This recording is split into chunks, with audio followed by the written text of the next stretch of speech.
Labdien!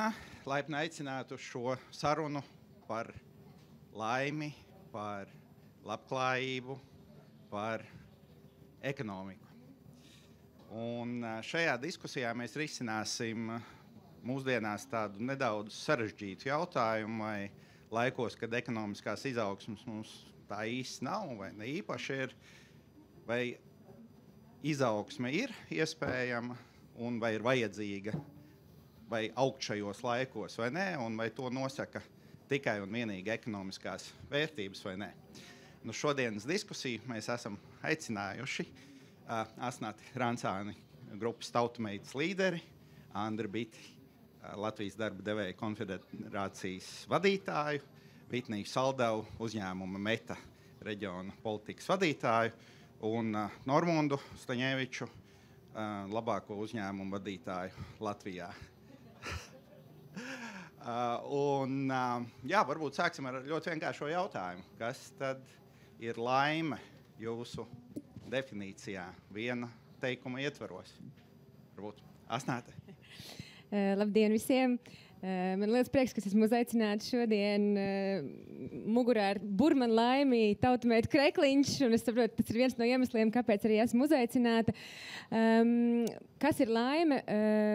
Es tā padomāju un vienojos ar sevi par šādu definīciju, ka tas varētu būt laime ir tad, ja tavas vērtības un vajadzības sakrīt ar tavām iespējām. Kaut kā tā. Īsi. Perfekti, paldies. Andri? Jā, labdien. Neatbildams īstenībā jautājums, bet, ja es tā tagad padomāju, tad droši vien līdzīgi, kā kolēģi teica, tad es noformulēju tā, ka plus mīnus būt ar sevīm apmierinātam. Plus mīnus. Paldies. Vitnī? Paldies. Nebiju gatava šādam jautājumam. Priekš manīm laime ir brīvība un iespēja izvēlēties. Nārmund? Jā, labdien visiem. Patiešām diezgan agresīvs sākums.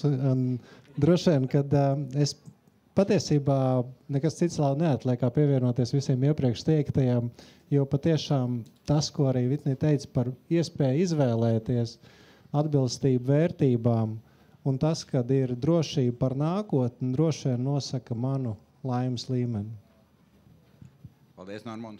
Jā, un laikam ievadā es pats aizmirsu pateikt, kas es esmu Guntars Krols, uzņēmuma EY partneris, darbojos ar stratēģijas jautājumiem, tad attiecīgi nedaudz par nākotni arī šādi domāju.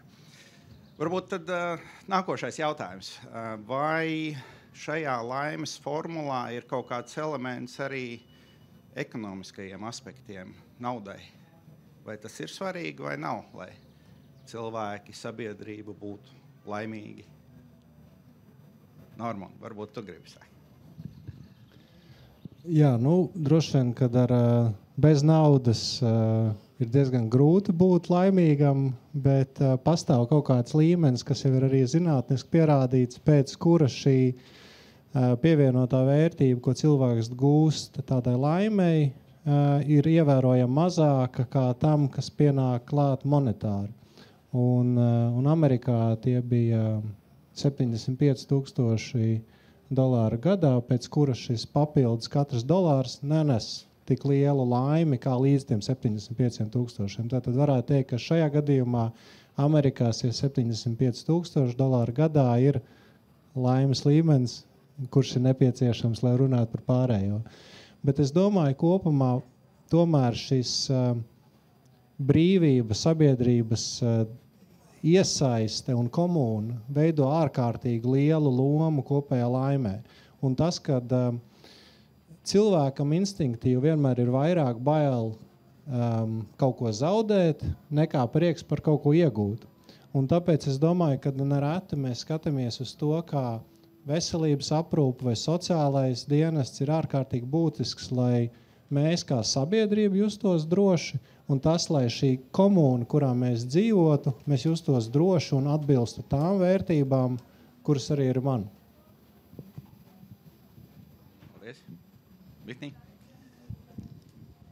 Jā, paldies. Es pilnīgi noteikti piekrītu to, ka šādām iespējām ir jābūt, un arī sasaistot to, kas jau tika izrunāts, un arī to, ko es atbildēju savā pirmajā tajā jautājumā par laimi. Tā iespēja izvēlēties ir ļoti svarīga. Jo, ja tev nav iespēja izvēlēties savu labklājību, ja tev ir ļoti ierobežota iespēja pacelt savu labklājību, iesākt biznesu vai, teiksim, augt biznesā, vai arī, ja tev ir arī ierobežotas iespējas kaut ko darīt tālāk, jo tev, teiksim, tev ienākumi diezgan lēni ceļās un tā tālāk. Šīs visas iespēja ierobežošana tomēr ir liela problēma. Un kā teiksim, no manas puses to skatoties, šobrīd mēs esam tādā iespēju līmenī, ka tomēr gan tā produktivitāte gan aug arī mūsu ekonomika, gan tomēr ir tāda sajūta, ka notiek izaugsme un notiek uzplaukums. Un mums ir tiešām jāņem visas šīs iespējas, gan tas ir tehnoloģija līmenī, ja mēs, teiksim, skatāmies tiešām par to pašu, arī par to, par ko jūs runājāt, par iekšējo koproduktu. Ja paskatās 30 gadus atpakaļ, Amerikai un Eiropai iekšējais koprodukts bija vienāds. Tagad Amerikā ir 2 reizes lielāks uz iedzīvotāju. Tas nozīmē, ka tomēr kaut kāda atšķirība ir notikusi. Un kas šeit ir noticis? Tā inovāciju spēja varbūt Eiropā ir nedaudz pazudusi. Es gribētu par to parunāt arī vēlāk. Droši vien tagad tāds ievadošs jautājums, bet es domāju, ka spēja inovēt, dot cilvēkiem iespēju inovēt, tas palīdz ekonomiskajai izaugsmai un palīdz arī savai personīgai izaugsmai. Paldies. Jautājums bija, vai nauda ir svarīga un sasaistīta ar laimiem. Manuprāt, noteikti, obligāti. Un tā ir neatņemama sastāvdaļa. Un, ja cilvēks, 3 veidi cilvēki parasti saka, ka viņiem nav svarīga nauda, viņu labbūtībā, tas ir vieni, kuri melo par to, otri, kuriem vecāki bagāti, un trešie, kuri saprot, viņš jau pa daudz, viņiem jau pa daudz naudas. Un tad viņi saka, ka viņiem nav svarīgi. Bet kopumā viennozīmīgi sevišķi. Droši vien mūsu apstākļos, Latvijā, klimata apstākļos, kur bez naudas, ja iespējams, nezinu, Āfrikā, kur silts klimats un var ar vienu maiku un šortiem mierīgi zem banānu koku gulēt un pietiekoties, tad pie mums, ja nebūs tā sadaļa, tad kaut kāds diskomforts viennozīmīgi pat vasarā varētu būt. Jā, es piekrītu, ka, protams, šīs ir saistītas lietas un nauda ir vajadzīga, lai būtu laimīgs, bet jo nauda ir, es naudu redzu kā enerģiju. Tad, kad nauda nāk, tad arī kaut kā viss kūsā un kustās un radošums arī kaut kādā ziņā bišķiņ plaukst. Arī otrādi patiesībā ir, ja nav naudas, arī radošums plaukst, bet tur, ja ir pa maz naudas, tad varbūt ir slikti. Bet labi, tas tā. Bet manuprāt, galvenais ir tas, ka lai nauda kaut kādā veidā korelētu ar laimi, tur ir jābūt klāt arī izglītībai, un nevis tikai tādai, lai tu zinātu, ko ar to naudu darīt un kā to naudu pavairot, bet vairāk tādai inteliģencei un varbūt pat emocionālai inteliģencei un vispār tādai ir labi sevi jāpazīst, jo mēs jau zinām, ka nauda var radīt atkarību kaut kādā ziņā, vai ne? Tas ir kaut kas ļoti, ļoti bīstams savā ziņā.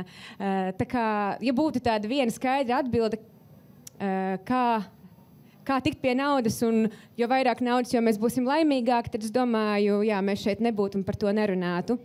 Kaut kā tā. Jā, tātad izaugsmei droši vien tā nauda kaut drusciņi ir vajadzīga, bet varbūt atgriezīsimies pie jautājuma augt vai neaugt. Vai vispār vajadzīga ir tā izaugsme un vairāk naudas, labāka ekonomika valstī, vai tomēr ir arī pietiekoši labi, kā ir. Gan jau kaut kā pastagnēsim, IKP neaugs, inflācijas rezultātā mēs visi kļūsim nedaudz nabagāki, bet kaut cik laimīgi mēs būsim. Kā mēs izskatāmies starptautiskā fonā? Varbūt jautājums Vitnijai, redzot daudzas valstis. Jā, tad varbūt nedaudz pastāstīšu par to, ko es daru profesionāli. Principā Latvija ir tikai viena no 5 valstīm, kurā es darbojos. Darbojos arī Bulgārijā, Rumānijā, kur ir pilnīgi cits skats, arī paskatoties uz to, kāda ir pieeja cilvēkiem uz dzīvi un tā tālāk, un arī Lietuvā un Igaunijā. Un tur es varu tieši tā vairāk salīdzināt ar to. kas notiek šajās valstīs, un tad redzam, kas notiek Latvijā. Un es domāju, ja tu uzdod tādu jautājumu, augt vai neaugt, to var uzdot tikai, man liekas, diezgan labos laikos. Mēs varam, protams, sūdzēties to, ka ir slikti, bet tas, ka šis jautājums vispār pastāv, tas nozīmē, ka nav tik slikti. Jo par ko es gribu parunāt, ir to, ka, teiksim, ja mēs skatāmies tādās vietās kā Ukraina, ja mēs skatāmies tādos laikos kā Covid, bija reāli tāda sarkanā poga, jo tev kaut kas notiek tāds tavā valstī vai arī tavā komunā, ka tev nav variantu pielāgoties, tev nav variantu inovēt, tev nav variantu izdomāt jaunus risinājumus. Un tu nospied to sarkano pogu. Ukrainā šobrīd tā ir ļoti labi nospiest tādā ziņā, ka inovācijas plaukst. Viņa ir pacēlusies par 30 cik tur vietām arī digitālajā attīstības indeksā. Tas ir pilnīgi nepieredzēts gadījums, kur teiksim, valsts ir iespējas, protams, izmantot to slikto situāciju, kādā viņa šobrīd ir, lai tomēr izaugtu un arī kaut ko no tā dabūtu tādu, kas, teiksim, inovācijas citādāk nevarētu attīstīties. Būtu, teiksim, kaut kāda stagnācija. Viņiem ir ļoti skaidri valdībā tā līnija. Mums ir valsts drošība ļoti svarīga, un tāpēc arī visas digitālās tehnoloģijas, arī visas attīstās nenormāli ātrā līmenī, jo tā poga vienmēr ir nospiesta. Teiksim, Covid laikā, ja mēs skatāmies, nebija tāds jautājums, vai mums tur vajadzētu vairāk vai mazāk tur aizsardzību, teiksim, ar maskām un tā tālāk. Bija vienkārši skaidrs, ka tas ir nepieciešams. Mēs nevienam neprasījām, mēs visi zinājām, kādās restorānos visi ir bijuši, visi bija kaut kur pierakstījušies, nebija tas citas, teiksim, citi apsvērumi, kā vai es izpaudīšu savus personiskos datus, ka es tur biju, tie nebija tik svarīgi par to, ka tiešām mums vajag zināt, kurš bija kontaktā ar šo cilvēku. Un tas tāda kā stīga, kas iet cauri visam to, ko tu dari, tā ir ļoti svarīga. Un man šķiet tomēr, lai arī mums nav slikti, mums šāda stīga pietrūkst, kas ietu cauri visam to, ko dara gan valdībā, gan vispār mūsu sabiedrībā. Jā, ļoti interesanti doma, ka tiešām ir vajadzīgi šie notikumi, labi vai, diemžēl, dažreiz traģiski, kas virza uz šo attīstību, uz šīm pārmaiņām. Un jautājums, vai mūsu ikdienā šos momentus, kas šo izaugsmi pātrinātu, mēs varam kaut kā inicēt paši. Un mēs diskutējām par uzņēmēju mentalitātes atšķirībām, varbūt nedaudz arī Baltijas valstīs. Andru varbūt var pakomentēt, vai tas uzņēmēju gars mums un vēlme tā kā to izaugsmi sasniegt ir tikpat liela kā kaimiņiem. Nē, nav. Un ar to jāstrādā un tas jāmaina. Jāatzīst, ka tā ir, kad šobrīd ir ceļš sasniedzot zināmu līmeni, gan uzņēmumu līmenī, parasti tas drives nāk no īpašniekiem, ir jautājums, vai tev vajag baigi skriet un darīties, tālāk attīstīties, jo ir jau normāli kā šobrīd. Ja? Pietiek visam un māja ir, mašīnas ir un viss kārtībā. Un, manuprāt, tas absolūti nepieciešams tomēr to gan kultivēt, to ideju, kad ir jābūt drēvam un ir jāaug. No tā viedokļa, ka pirmām kārtām skatāmies, kā ir salīdzinot ar tām valstīm, kurās mēs vidē dzīvojam, gan Eiropā, gan Rietumu pasaulē kopumā, mēs joprojām esam daudz nabadzīgāki. Gan uzņēmumu līmenī, gan cilvēku līmenī, uzņēmēju līmenī ar uzkrāto kapitālu nekā pārējie. Ļoti daudz. Ir arī joprojām daudz arī nabadzīgāks valsts, bet kopumā. Tas ir viens, līdz ar to mums, lai mēs to ilgtermiņā varētu, teiksim, dzīvot un attīstīties, ir šis tālākās attīstības drives nepieciešams, ir jāaug un ir jāiet bieži vien no valsts ārā uz citām valstīm strādāt, darboties, jo mēs arī ļoti esam ļoti daudz lokālu uzņēmumu, kas negrib iet un cīnīties kaut vai tajā pat Lietuvā. Ja? Otrs ir, manuprāt, tas arī dabisks tāds cilvēku process, kad visu laiku vajag, tādas sacensības garam ir jābūt, ja, teiksim. Kāds ir jāvinnē visu laiku, ja, ar kaut ko jāsacenšās. Un tas ir, arī nav mazsvarīgs. Un trešā lieta droši vien ir arī tāda, tīri praktiski Latvijas gadījumā, kad mums ir teritoriāla infrastruktūra ziņā ļoti liela valsts, kurām ir ļoti maz cilvēku, līdz ar to mums uzturēt to, es apmēram vienmēr salīdzinu, kā tur 3 cilvēku ģimeni, kas dzīvo tur 1000 kvadrātmetru mājā, un nevar apkurināt viņu īsti. Ja? Un līdz ar to ir jāaug, jāmeklē, tā ekonomika jāattīsta, jākļūst turīgākiem, lai varētu uzturēt kaut vai to, kas mums ir šodien. Normund, no tavas pieredzes, kā varētu motivēt šo izaugsmi gan individuāli, gan uzņēmumu, gan valsts? Jā, arī izaugsme ir relatīva, un viņi vienmēr ir kaut ko jāsalīdzina. Arī mūsu labklājība ir relatīva, un viņi var salīdzināt. Ļoti reti cilvēki salīdzina savu labklājību ar savu iepriekšējo labklājību.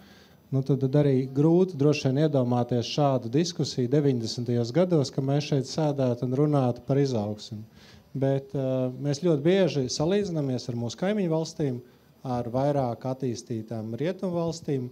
Mēs redzam, cik daudz intelektuālās īpašumu jaunu izgudrojumu ir piereģistrēti Amerikā, kas notiek Ķīnā, un šie visi ir paredzošie faktori, kas nosaka, kāda būs valsts labklājība, kāda būs iedzīvotāja labklājība nākotnē.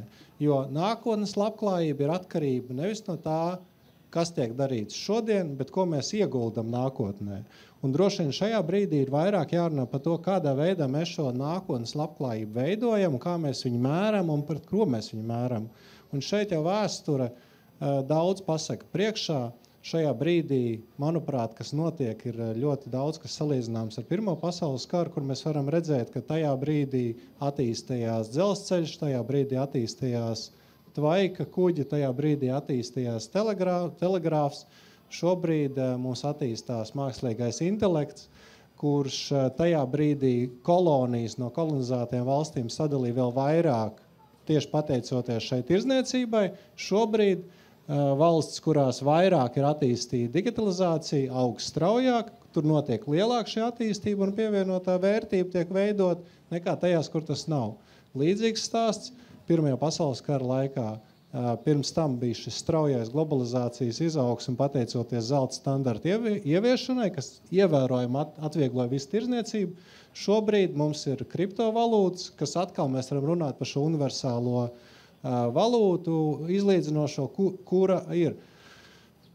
Kas notika pēc šī Pirmā pasaules globalizācijas? Notika Pirmais pasaules karš. Kāpēc? Tāpēc, kad bija tik veidot daudzas valsts un nācijas jūtās apdraudētas, tātad viņas izveidoja sev tarifus, viņas sākt veidot protekcionismu, veidojās ļoti spēcīgs populisms katrā no valstīm, pēc tam tika nogalināts Austru-Ungārijas imperators un sākās Pirmais pasaules karš.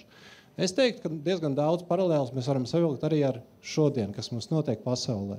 Tomēr ekonomiskā izaugsme daudz vairāk ir atkarīga no tā, ko mēs ieguldīsim šodien nākotnē. Tātad tā ir zinātne, tā ir izglītība, un tam ir jābūt uz šīs komunas bāzes, kas rada drošību, inovēt un attīstīt. Jo mēs redzam, ka arī šobrīd tajā pašā Amerikā, ja šī vide rodās nedrošāk, daudz vairāk zinātnieki jau sāk braukt uz Eiropas universitātēm, kas nozīmē to, ka iespējams nākotnē šī Amerikas izaugsme samazināsies pret Eiropu.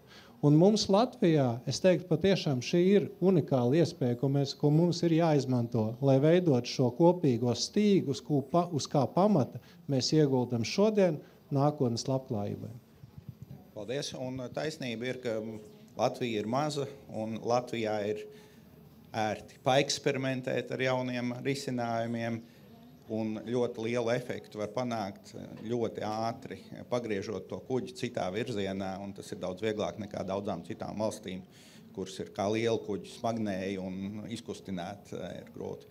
Bet ja mēs paējam solīt atpakaļ no kopējās ekonomikas viedokļa, no uzņēmumiem, atpakaļ uz katru cilvēku, uz katru individu, uz katru personību.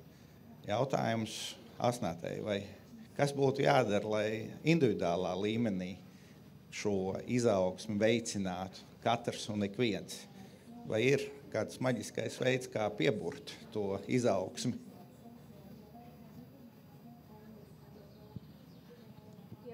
Pieburt izaugsmi. Pieburt izaugsmi, man liekas, Pieburt laimi varbūt var, jā. Skaidrs, ka izaugsme ir viens no ļoti, ļoti būtiskiem faktoriem, arī man personīgi, protams, un klausoties faktos un datos par kaimiņu valstīm un biznesiem, jā, es teiktu, tas ir viens no laimes komponentiem, bet tajā pašā laikā, ja tu jautā personīgi, tad man personīgi, izaugsme un kaut kādi sasniegumi un novērtējums ir ārkārtīgi būtiski un svarīgi, bet varbūt, ka tas jau tad notiek kaut kādā ziņā pats par sevi. Ja man tas ir svarīgi, tad es uz to tiecos, es daru visu, lai sasniegtu savu mērķi. Bet ļoti bieži es esmu saskārusies ar situācijām, ka pietrūkst tas otrs, tas līdzsvars un pārāk aktīvi tiecoties uz to izaugsmi, aizmirstās tie brīži būt šeit un tagad, novērtēt lietus piles, kas krīt no koku lapām, saulēkti, saulrieti un būšana vienkārši uz vietas kaut kādā ziņā. Un es teiktu, ka priekš manis personīgi tas pat ir lielāks izaicinājums nekā doties uz tiem saviem mērķiem, pelnīt naudu, kļūt arvien slavenākam un tā tālāk. Tā kā, jā, es pat nezinu, kā pabeigt šo šausmīgi filozofisko un gudro domu.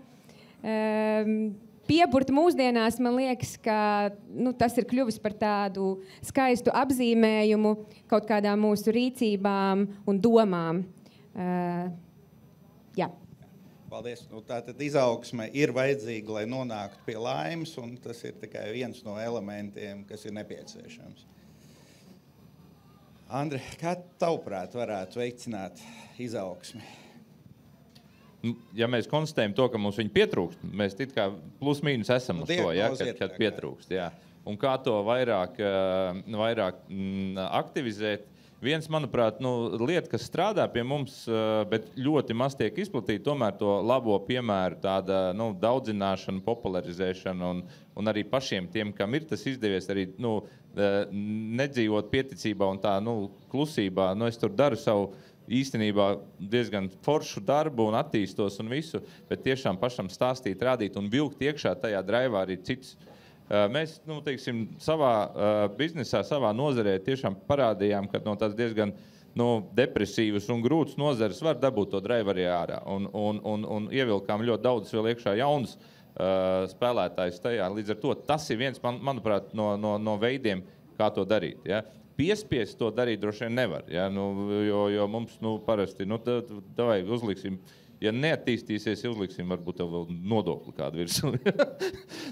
Bet kaut kādā veidā varbūt ir vēl kāds ceļš, ja, teiksim, bet es teiktu, ka viens no tādiem ir tiešām stāstīt, rādīt, ka tas sanāk, lai arī pārliecinātu kādu, kam gribās varbūt, bet viņš baidās vispār uzsākt to, jo visi šie ceļi nav baigi viegli. Viņi ir tās attīstības ceļi vai ir parasti saistīti gan ar riskiem lieliem, gan ar iešanu ārā no komforta zonas uz nezināmām vietām un tam līdzīgi. Un arī tomēr arī iemācīt vai iestāstīt to, kad arī nofeilot ir forši. Ja? Vienreiz katram jānobankrotē vienreiz dzīvē.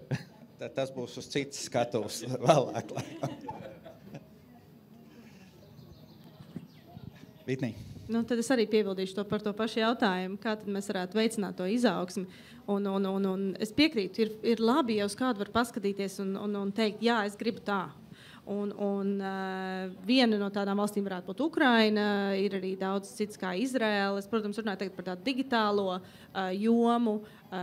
Ja mēs skatāmies uz Amerikas Savienotajām valstīm, bet pat nav tik tālu jāskatās, varam paskatīties vienkārši arī uz Lielbritāniju.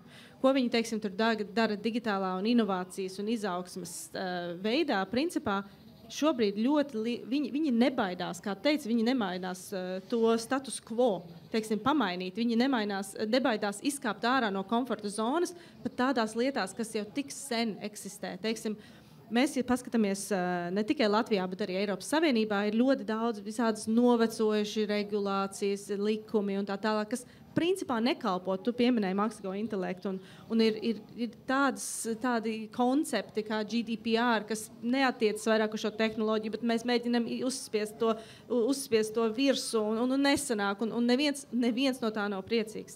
Man liekas, būtu ļoti interesanti paņemt tiešām tādu skatu, kā Lielbritānija nesen izdarījusi, un viņi ir pateikusi katrai ministrijai, viņi ir pateikusi katram regulātoram. Viņi saka, jūsu mandātā ir ne tikai tas, ko jūs domājat, kas ir svarīgi, bet ir arī izaugsme. Un vienkārši izaugsme un inovācijas ir katra regulātora un katras ministrijas mandātā.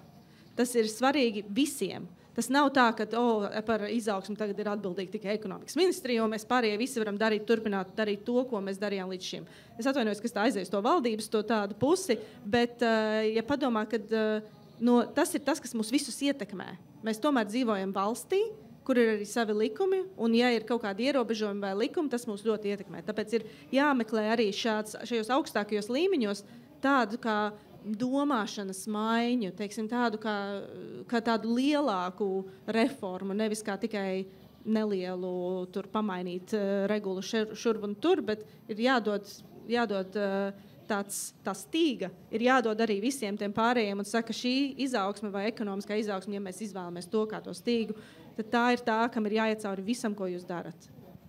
Ir diezgan liela taisnība, ja tikai ekonomikas ministrija virzītu valsts ekonomikas izaugsmi, nevis katrs individuāli un arī teiksim, katrs ierēdnis necenstos katru dienu būt nedaudz labāks, tad tas droši vien nesanāks.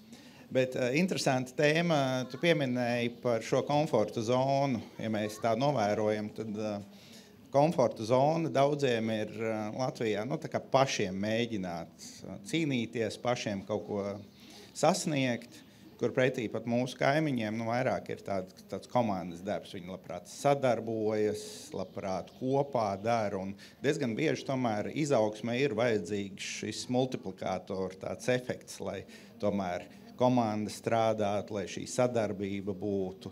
Vai jūs arī redzat to kā tādu izaicinājumu Latvijā, un vai tur var kaut ko darīt? Norman? Jā, es droši negribēju bišķi pagānīties no sākuma, un šeit arī par to, ka, ja mēs runājam Latvijā, viens no šiem izaugsmes, ko mēs sakam, mums ir vajadzīgs šī stīga vienojošā.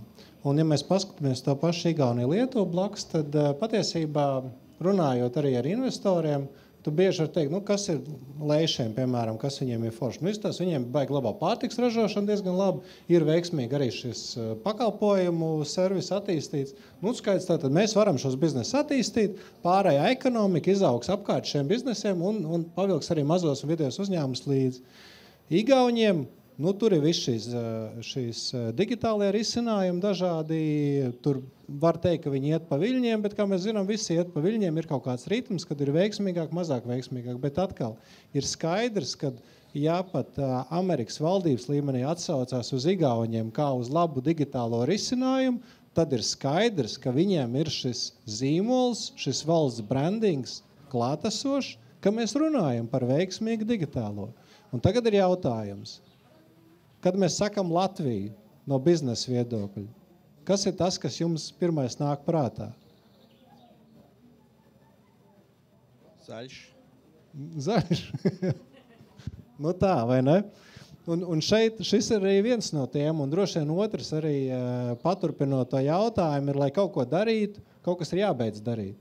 Jo resursi vienmēr ir ierobežot, un tas pats arī par to, ka mēs nevaram noklaut visu sfēru ar visiem pakalpojumiem, izvērtīt visas lietas. Tātad mums ir jābūt šai vienai tēmai, uz ko mēs fokusējamies. Tad tas nozīmē to, ka mums ir skaidri un gaiši jāpasaka, ko mēs nedarīsim. Un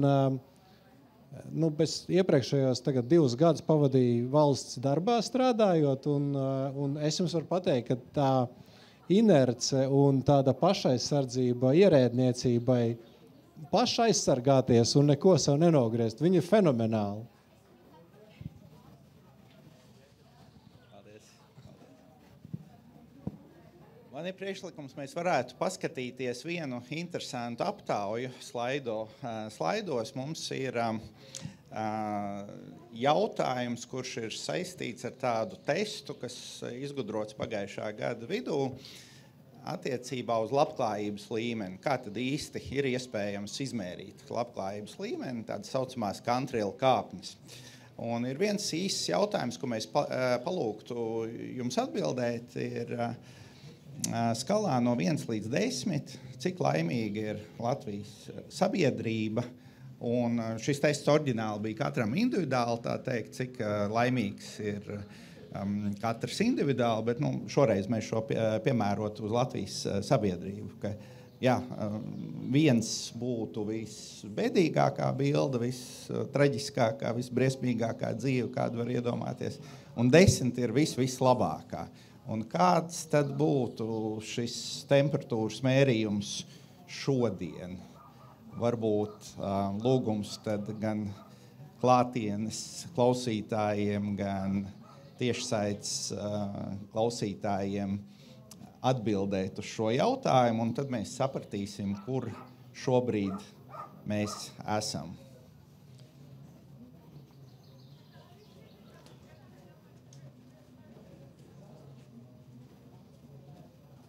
Dosim varbūt vēl kādu 1 minūti laika, lai tehnoloģijas nostrādā un lai būtu tāds precīzāks mērījums.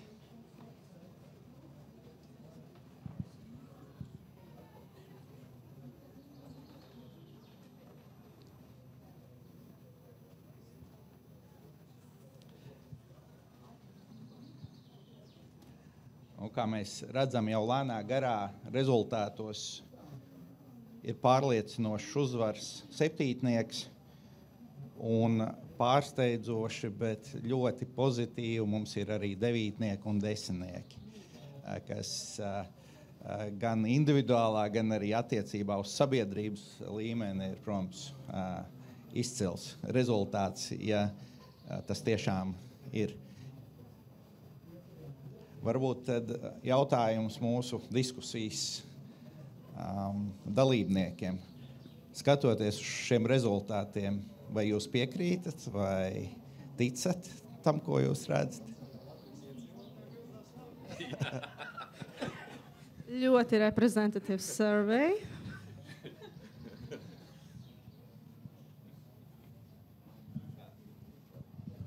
Jā, tā ļoti nezinātniska aptauja šajā gadījumā, bet varbūt es ne. Es izstāstīšu varbūt no savas perspektīvas, ka šis 0,5% no Latvijas iedzīvotājiem neapšaubām, ka viņi patiešām jūtās labi.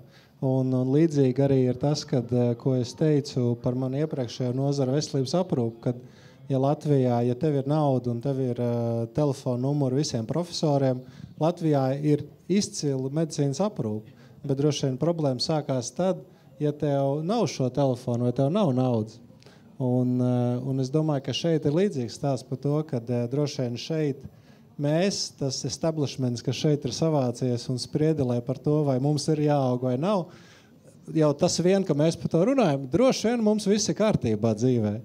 Bet, ja mēs skatāmies uz sabiedrību kopumā, tad tā mūsu atbildība ir tā, ka mēs radām šo kopējo vidi tādu, lai šī sabiedrība justos labi. Un droši vien, ka tas pat ir svarīgāk atsevišķos gadījumos, kā arī šī establishment labsajūta. Jā, es piekrītu, un pašai ik pa laikam nākas saskarties ar tiem sabiedrības burbuļiem, cik pārsteidzoši liekas, ka mēs zinām visu par to, kā mēs aptuveni jūtamies, bet izrādās tepat blakus ir kāds, kurš jūtas pilnīgi citādāk, un mēs pat nebijām par to aizdomājušies. Bet šie rādījumi, man liekas, ir ļoti kaut kādā ziņā reprezentē, manuprāt, mūsu tādu arī mentālo stāvokli un noskaņojumu, tādu mindsetu varbūt tās, ka mums ir labi, mēs esam laimīgi, gana laimīgi, bet var labāk. Tā kā atstājam sev iespēju tomēr uz kaut ko vēl tiekties, atstājam sev vietiņu tai izaugsmei un tā tālāk. Tā kā, kaut kā tā. Paldies. Mēs varam arī nākamo bildi paskatīties. Mums ir rādījums šī mērvienība pa dažādām valstīm. Ja es nekļūdos, ir mums bildē. Jā, vajadzētu būt bildē, tūlīt parādīties, kur mēs šobrīd varam redzēt, ka Latvija pēc oficiāliem mērījumiem šajā parametrā ir ar tādu stipru vidēju rezultātu 6,21. Tas, ko mēs mūsu aptaujā sasniedzām 6,9, tas jau bija virs oficiālā rezultāta, kas var izskaidrot tieši šo burbuļu efektu vai to, ko Normons pieminēja. Bet tagad, ja mēs skatāmies, jā, Vitnī, gribēju. Pabeidz savu jautājumu, lūdzu. Jā, es domāju, ka droši. Es gribēju tieši teikt, un tas arī tas, ko es gribēju principā piebilst iepriekš par to, ka ir labi, ja mēs katrs kustamies uz augšu, bet tomēr ir vajadzīgs tas atbalsts. Mēs skatāmies uz valstīm, kas ir pašā augšā. Tās ir Skandināvijas valstis. Kā mēs zinām, viņiem ir ļoti liels. Jā, protams, viņiem ir liela nodokļi. Viņiem ir dažādas lietas, kas varbūt cilvēki nebūtu priecīgi, ja mums šeit tādu ieviestu. Bet tas, ko viņiem, teiksim, dod valsts, ka viņi jūtas piederīgi šai valstī, tas, ka valstī ir vīzija, tas, ka valsts dod tādus labumus, visus publiskos labumus, tas palīdz. Un tad, man liekas, šāda aptauja pilnībā tieši to apliecina. ASV nav tajā top 3. Top 3 visas ir Skandināvu valsts. Un tieši tāpēc ir svarīgi, lai arī Latvijā būtu tā diskusija būtu par to, ka jā, mēs katrs esam atbildīgi par savu laimi, bet tomēr mums var palīdzēt. Mums var nedaudz uzcelt, pagrūst uz augšu, lai mums tas viss norit ātrāk. Un jūsuprāt, tā trajektorija, kur mēs šobrīd esam, ir tā kā uz augšu šajā reitingā, kur mēs būsim, teiksim, pēc 5 gadiem, pēc tās tendences, kur mēs šobrīd virzamies? Es domāju, kopumā tā attīstība pozitīvajā virzienā, apmierinātībā vai laimē, vai saucam, kā gribam, ir. Ja? Jautājums viņi varētu būt droši vien ātrāk, bet te jāņem viena lieta vērā. Tomēr katrai tautai ir arī savu kaut kā tādas rakstura īpašības, un es pat esmu brīnos, kad Latvija ir novērtējusi sevi tik augstu, jo tipiskais latvietis, ja mēs paņemam, ja viņam paprasa skaitu, viņš pasaka normāli, tas nozīmē, viņš absolūti viss ir kārtībā, labākajā laimes stadijā. Jo, ja viņš pasaka, sūdīgi, tad kopumā normāli. Ja?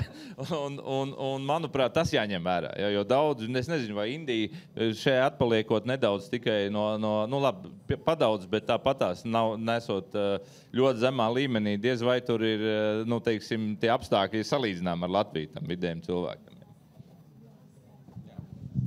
Normand, ko tu par tendenci domā, kur mēs virzamies? Man jau liekas, ka kopumā tā tendence nav uz augšu. Ja tieši mēs runājam par šo labklājību, jo labklājība, arī to, ko teica Vitnī šeit, ka mēs redzam, ka Skandināvijas valsts atrodoties pirmajā vietā, tas mans skaidrojums, kāpēc viņas atrodas pirmajā vietā, ir tieši šī nākotnes paredzamība. Un to, ka valsts vai šī komūna samazina tavus nākotnes riskus, kā to, ka tu zini, ka ja tev būs slimība, tad šī komūna vai valsts par tevi parūpēsies.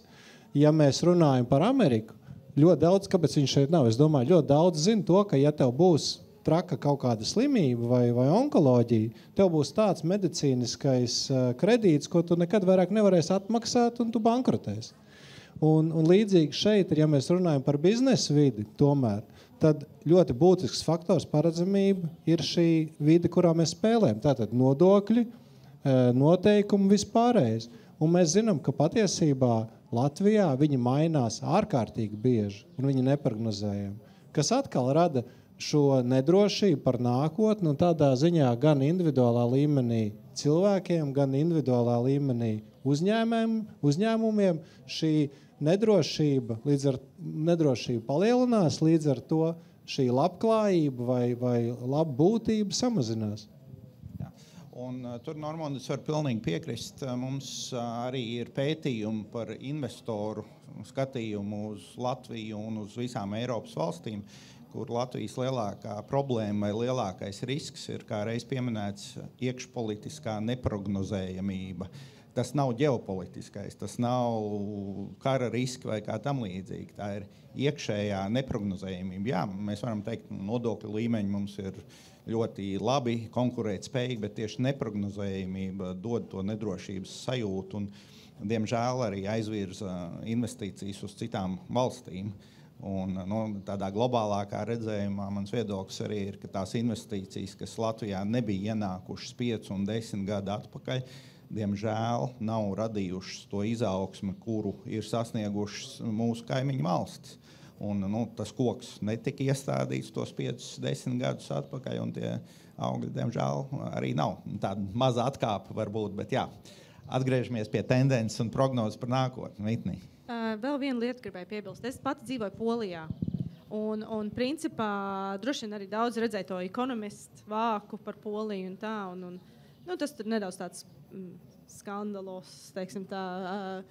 Bet dzīvojot Polijā, un teiksim, tad, kad es atrodos, arī daudz atrodos Latvijā, protams, jo man šeit dzīvo ģimene un tā, bet atrodoties Polijā ir sajūta, ka tev ne tikai tagad ir labi, bet ka tu zini, ka tev būs labi nākotnē, un ka tu redzi to, kas tiek darīts, un to, ka tiek būvētas jaunas ielas, būvēt jaunas ēkas, tiek labotas ielas, tiek pārtiks cenas joprojām labas, bet tava alga aug. Un teiksim, tu redzi katru tādu ikdienas lietas, kuras tev kā cilvēkam, kā vienkāršam cilvēkam, kas varbūt nesaprot ekonomiku, nesaprot neko vairāk par to, kas tevi ietekmē tavā ikdienas lietā, bet tev tas dod tādu pozitīvismu. Jo tu zini, ka principā viss būs labi, jo kad ir kaut kāda vīzija, ka valsts ir nostiprinājusies sevi un ka tomēr tev ekonomiski būs labi.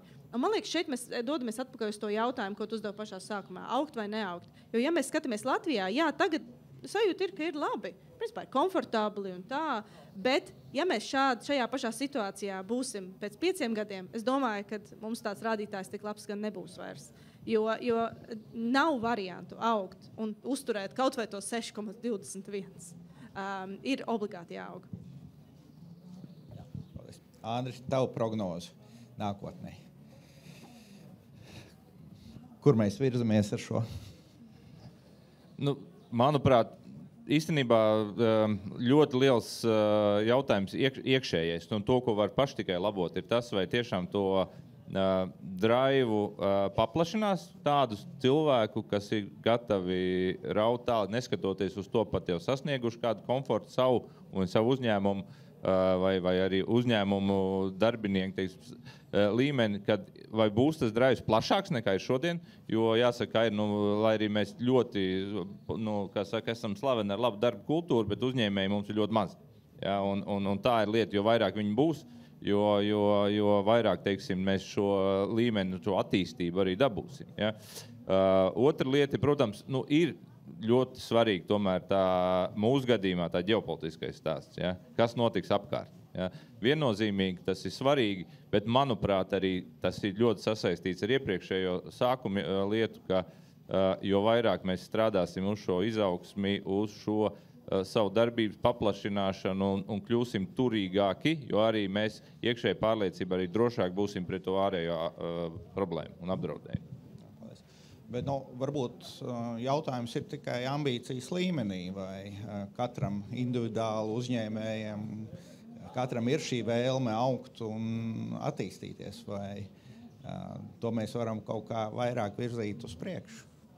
Asnāt, varbūt jautājums tā, vai ir veids, kā šo vēlmi augt tālāk virzīt, vai ir tiešām šī ambīcija izaugsmei kaut kā palielinām Latvijā?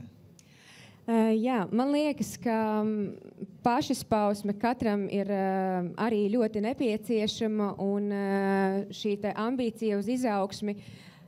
Taču tas, kas man grozās tagad pa prātu, it sevišķi, ja mēs arī salīdzinām ar ārvalstīm, kuras esmu arī diezgan daudz dzīvojusies, koncertējusi, tad man ļoti aizķērās tas jautājums par to savstarpējo komunikāciju un sadarbību un vispār tādu attieksmi vienam pret otru. Jo, jā, tu teici, daudz laba darba kultūra, bet maz biznesu, varbūt maz tādu drosmīgu arī ideju, piemēram, arī mūzikā, salīdzinot ar maniem nesenajiem notikumiem Eirovīzijā un to, kā Latvijas sabiedrība skatījās uz to visu pasākumu un to, kā ārzemju auditorija novērtē un skatās. Un es domāju, tas ir daudz, kur redzams, un daudzi varbūt ir arī pamanījuši. Latvieši viens otru tomēr it kā atbalsta, bet tomēr tā kā pa gabalu skatās un skatās, vai vispirms novērtēs tur tie citi, un tad, ja viņi novērtēs, tad arī mēs novērtēsim. Tas ir, manuprāt, ļoti, ļoti žēl kaut kādā ziņā, bet es ticu, ka tas ir tas, kur mēs ļoti varam augt. Un arī šī sadarbība, jo es esmu cilvēks, kam ļoti patīk strādāt komandā, bet es zinu, cik tas ir grūti. Tas ir varbūt lēnāk, tas ir daudz vairāk kompromisu, daudz vairāk visādu izaicinājumu, bet es pilnībā varu apgalvot, ka komandā ir spēks un ka ar sadarbību var panākt daudz vairāk. Un galvenokārt tā darbošanās ir ilgspējīgāka nekā, ka tu viens uz saviem pleciem kaut ko uzņemies un izdari, jo tā būs ātrāk un vienkāršāk, kā daudziem no mums šķiet. Līdz ar to, jā, manuprāt, mums tā izaugsme ir šajā aspektā ļoti, ļoti, ļoti svarīga. Atbalstīt vienam otru, lai ir Latvijā tā brīvā vide izpausties, būt citādākam, būt kļūdīties, lai ir tā sajūta, ka es pamēģināšu, es kļūdīšos, bet viss jo mani atbalstīs, viss taču saprot, ka tas nav pasaules gals. Tā kā jā, šādas domas. Paldies. Paldies. Un varbūt tad tāds jautājums. Dzīvē tās iespējas nāk un iet, un izaugsmas iespējas gan katram individuāli, gan valstī kādā brīdī parādās, dažreiz tiek izmantots, dažreiz tiek palaists garām. Tad jautājums, kas mums būtu jādara, lai nepalaistu garām tās iespējas? Nārmond, sāksim ar tevi. Jā, es droši vien atkal gribētu sākt šoreiz nevis gaušanos, bet ar uzslavēšanu. Man liekas, ka mums ir īstenībā daudz lietas, pa ko būt ļoti lepniem un kas ir īstenībā ļoti labi izdarīts, jo nesenais apvienošanās starp Printful un Printify, mēs nezinām, kā tas, protams, beigsies. Bet patiesībā mēs redzam, ka tas ir izveidots globāls spēlētājs ļoti augstā līmenī, uz ko skatās visu pasauli. Un tas ir noticis faktiski 2 Latvijas uzņēmumiem. Un tātad latvieši var sadarboties, esot pietiekami lieliem, viņi var kļūt par ļoti lieliem globāliem spēlētājiem, un es teiktu, ka šis ir izcils piemērs. Es domāju, ka vienīgais veids, kādā veidā kaut ko izdarīt, ir mēģināt, jo tikai ar runāšanu, diemžēl, baigi tālu netiks. Ir kaut kādā brīdī jāizkāp no tās runāšanas ārā un ir tās rokas jāsasmērē. Un skaidrs, ka arī tas pats angļu teiciens, ka tu nevar uztaisīt omleti nesasitot olas, arī šeit mēs nevaram panākt panākumu nekļūdoties. Tātad ir to, kad ir jāapzinās, kad kļūdīties vajag, bet kļūdīties vajag ātri, aizmirst, iet uz priekšu.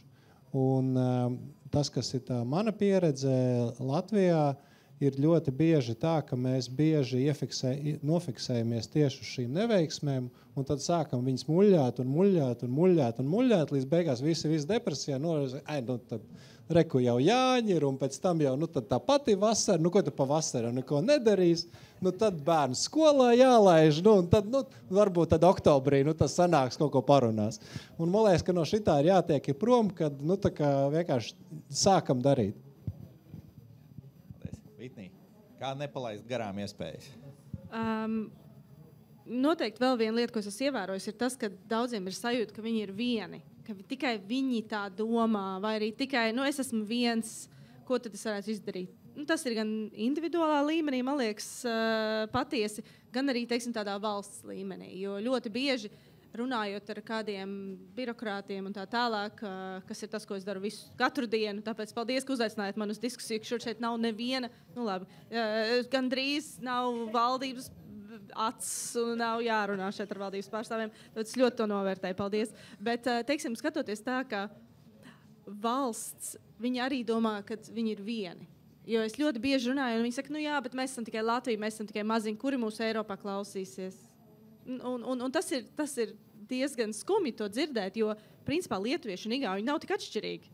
Jā, labi, mēs sacenšamies varbūt kaut kādos sektoros, bet, principā, mēs no kooperācijas varam dabūt daudz vairāk nekā no tādas individualizācijas. Ja mēs apvienojamies ar šīm valstīm, kuras bieži domā citādāk. Ja mēs skatāmies uz to, kas notiek Eiropas līmenī, tās valstis, kurām ir savas intereses, teiksim, kaut kādas Vācijas, old manufacturing un tā tālāk, viņas visas ļoti labi apvienojas par šādiem jautājumiem un teiksim, spēj izspiest tādu politiku Eiropas līmenī, kas ir labi viņiem un viņu biznesiem. Kāpēc gan to nevarētu izdarīt mēs? Jo, principā, Latvija nav viena, kas novērtē digitālo sektoru, kas novērtē mākslīgo intelektu un visas šīs jaunās tehnoloģijas, kas nāk. Tās visa centrāla un austruma Eiropa ir uzskata šo par ļoti svarīgu izaugsmes veidu un izaugsmes iespēju viņām, tad kāpēc neuztaisīt tādu lielāku koalīciju? Man liekas, tā sadarbība ar citiem ir tas, kas arī nāk atpakaļ mūsu diskusijā. Tāpēc no manas puses tas. Paldies. Andri, kā nepalaižam garām iespējas izaugsmai? Pirmām kārtām, manuprāt, nav jēga fokusēties uz izaugsmes iespējām, vispār iespējām, kas bija vakar, ja? Jo viņas katru dienu parādās. Jautājums, es tā kā Normandam pilnībā piekrītu, jāņem šodien un jāsāk darīt. Ja? Un tādā ziņā no sabiedrības arī un no valsts viedokļa tiešām būtu jādod absolūta brīvība darīt. Ja? Darīt un kļūdīties. Un tās iespējas bija, būs un ir šodien. Tikai katru dienu savādāks, un rītā būs savādāks nekā šodien. Un vienalga arī mūsu izmēra valstī un sabiedrībai pie jebkādas attīstības cikla ekonomikā pasaulē vienmēr būs iespējas. Jo arī tad, kad apkārt ir slikti laiki, tādām tik liela izmēra valstī, kā mums vienmēr būs iespējas kaut ko paraut no tā. Un dabūt. Bet viena lieta par to sadarbošanos un par to savstarpējo, manuprāt, es nezinu, vai tas ir pareizi vai nē, bet, manuprāt, pirmkārt jāņem arī vērā mūsu tā nacionālā īpašība, ka mēs nepatīkam viens otram. Ja? Un vai ir jēga to mainīt? Jo mēs varam būt, es teiktu tā, ka katrs no mums ir daudz spēcīgāks nekā sanākot kopā. To mēs varam pastīties parlamentā vai jebkur. Ja, un attiecīgi es domāju, ka pat tā iespēja nav obligāti tas ar varu jāpiespiež, jo tā sadarbība var veidoties kaut kādā brīdī un līdz tai ir jāizaug. Tas, par ko mēs runājam, teiksim, valstis vai nu ir dzīvojuši mūžīgi ciemā kopā un vienmēr ir bijuši. Mēs esam viensētu tauta, ja, kur vienmēr ir dzīvojis, labāk neredz kaimiņi. Ja, un es katru dienu dzīvojot ciematā ar to mocos. Ja, es negribu redzēt nevienu apkārt. Ja, un varbūt tas jāpieņem kā fakts, un mēs varam arī augt un normāli attīstīties katrs atsevišķi. Ja. Paldies, Ānis. Astāt, tas pats jautājums. Kā nepalaist garām izaugsmes iespējas? Jā, man jau izsita tas, ko tu teici no savas domas, jo tas mani nedaudz nošokēja. Viensāda sabiedrība mēs esam, bet tomēr darbā vienojāmies kopīgās talkās un bērnus audzināja lielās saimēs kopā. Tā kā, jā, protams, katrs pats tad var izlemt, kā ir labāk. Bet par iespējām manā gadījumā ir tā, ka, ja skatās Latvijas mūzikas industriju tādā Eiropas un pasaules kontekstā, tad vispār jāsaka, ka latviešu mūziķiem un māksliniekiem ir diezgan grūti, jo mēs esam kaut kādā tur Austrum Eiropas, kaut kādā tur tādā kategorijā, kur lielie ārzemju festivāli, lai izpildītu tur tās kvotas, tur viņi tur paaicina ik pa laikam pa kādai grupai no Austrum Eiropas, bet tās noteikti nav lielākās skatuves, un noteikti tā iespēja netiek dota tā vienkārši uzreiz tikai šī ģeopolitiskā dēļ šī faktora. Un mūsu gadījumā ir tā diezgan ar nagiem un zobiem jāmeklē kaut kādi risinājumi, kaut kādi nelaiž pa durvīm iekšā, iekāpsim pa logu, kaut kādi tādi visādi apkārt ceļi, un tur vienkārši ir nepieciešams, tas nav vienkārši, bet tas tā lielā mērķtiecība, tas drives, tas nemitīgais dzinulis un nepagurstošais ilgtermiņa darbiņš. Tāpēc, jā, es varbūt tad uzsvēršu to, ka jā, es piekrītu, ka tās iespējas ir, un tas, ka viņas nav redzamas tā uz pirmo sitienu, nenozīmē, ka visas durvis ir ciet un ir jāturpina meklēt kaut kādi veidi. Un vēl aizvien, lai arī mūsdienās brīnumi notiek retāk, bet viņi tāpat notiek, un tas darbs beigās tomēr attaisnojas. Paldies. Un tad noslēgumā varbūt tāds jautājums, tad, kad tā izaugsme ir sasniegta kādā no jomām, kad tomēr ir kāds izcils rezultāts, vai mēs pietiekoši to atzīmējam un pietiekoši nosvinam. Jo mums arī tur patīk būt ļoti pieticīgiem un teikt, ka bija jau ok, tā teikt, nekas īpašs, tā teikt. Un jautājums, vai mēs varam kaut kā to pašapziņu celt un tomēr vairāk svinēt arī to izaugsmi, jo tas arī kādreiz varētu motivēt tos tālākos izaugsmes posmus, kad tas ir vajadzīgs. Vai jums ir kāds ieteikums? Es sniedzos pie mikrofona, jo svinēšana un tā visa... Tā ir mana pasaule, kā jau zināms un saprotams. Es domāju, ka arī tas, cik laimīgi un gandarīti cilvēki ir savā karjerā un privātajā dzīvē, arī atspoguļojās koncertu apmeklējumos un biļešu tirzniecībā, jo tad, kad cilvēks ir tā kā neapmierināts un nelaimīgs, viņš arī neies publiski uz pasākumiem, nesvinēs. Un manuprāt, man ļoti patika, ka tu pieskāries šim pašvērtības, pašapziņas jautājumam. Es neteiktu, ka latvieši neiet uz kultūras pasākumiem, bet noteikti dzīve, bet ir jāsvin un tas ir tas, varbūt, uz ko mēs nefokusējamies ikdienā, arī šeit šodien runājot par tiem mūsu mērķiem, par darbu, par produktivitāti, par naudu. Tā nauda ir arī jātērē, un tas ir tas, kur nāk klāt jau, manuprāt, tā izglītība par to, kā tad dzīvot. Jo mēs visi zinām, mēs esam redzējuši dokumentālās filmas, kas notiek ar pārlieku bagātiem vīriešiem Amerikā uz kaut kādām salām, kas vienkārši dara pilnīgi prātam neaptveramas un nesaprotamas lietas. Tā kā, atkal jau vērsīšu uzmanību uz to, ka ir jāzina un jāprot to naudu tērēt, tāpēc pērciet biļetes uz foršiem koncertiem, izklaidējieties ar jēgu, ar pievienoto vērtību. Tiekamies šonakt Aizkrauklas koncertā, Rītausmas koncerta rituālā, tā kaut kā. Jā, paldies, un tas viennozīmīgi padarīs arī visu sabiedrību laimīgāku un smaidīgākus cilvēkus uz ielas un laimīgākus, veselīgākus un tam līdzīgi. Jā, tā ekonomiskā izaugsme arī varētu palīdzēt. Es pieminēšu, ka Polijā, principā tas, ko es teicu par tādas ikdienišķās lietas, kas ļauj cilvēkiem sajust, ka izaugsme ir un būs, ir tas, ka tu redzi cilvēkus otrdienas vakarā, jebkurā dienā, kas svin, kaut ko dara, iziet ārā, pat tas neprasa naudu, tas neko vienkārši, ka tu redzi, ka cilvēki priecājās un ir kaut kāda dzīve.